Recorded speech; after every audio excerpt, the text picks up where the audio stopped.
L'auteur François Archambault a le don d'écrire des textes capables tout à la fois de nous faire rire, de nous émouvoir et de nous faire réfléchir. Rappelons-nous de sa très bonne pièce La Société des loisirs. C'est encore le cas avec sa pièce Tu te souviendras de moi, pièce pour laquelle il fut lauréat du prix Michel Tremblay. Cette fois, c'est le thème de la mémoire qu'il aborde. Je me souviens des dates. J'ai toujours eu une mémoire phénoménale pour les dates. Les dates des guerres, les changements de régime, le déclin des civilisations. Ça va, chérie. Quoi? C'est vrai, j'ai une bonne mémoire, non? T'as une bonne mémoire, oui. Mais il pourrait pas vous raconter sa journée d'hier, même celle d'aujourd'hui. Dans Tu te souviendras de moi, on rencontre Édouard Beauchemin. C'est un brillant professeur d'histoire à la retraite. C'est un habitué des médias qui a toujours aimé être au centre de l'attention. Mais sa vie bascule quand il commence à souffrir d'une maladie qui ressemble beaucoup à l'Alzheimer. Il doit donc se faire plus discret, mais il refuse car il juge qu'il a encore beaucoup de choses à dire. Comme il ne peut plus vraiment rester seul, il sera placé sous la garde de Bérénice, la jeune fille du nouveau conjoint de sa fille.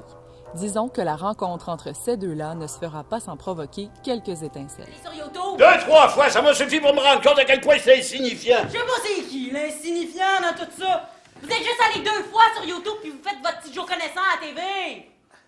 Puis si vous voulez savoir, c'est sur YouTube que je l'ai vu. Votre esti d'entrevue plate! Tu te souviendras de moi parle de la transmission, de la nécessité de se souvenir, et François Archambault y traite avec doigté de la mémoire défaillante d'un homme, certes, mais aussi de celle d'une société de plus en plus obsédée par le moment présent. Tu sais, c'est qui René Lévesque, au moins? Vaguement. J'en ai déjà entendu parler.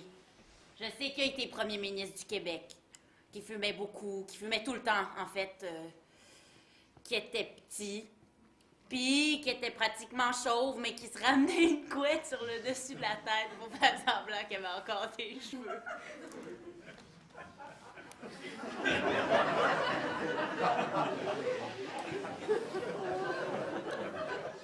C'est effrayant. Distribution exceptionnelle, de très bons comédiens et bien sûr, Guy Nadon livre une performance que vous n'êtes pas prêt d'oublier.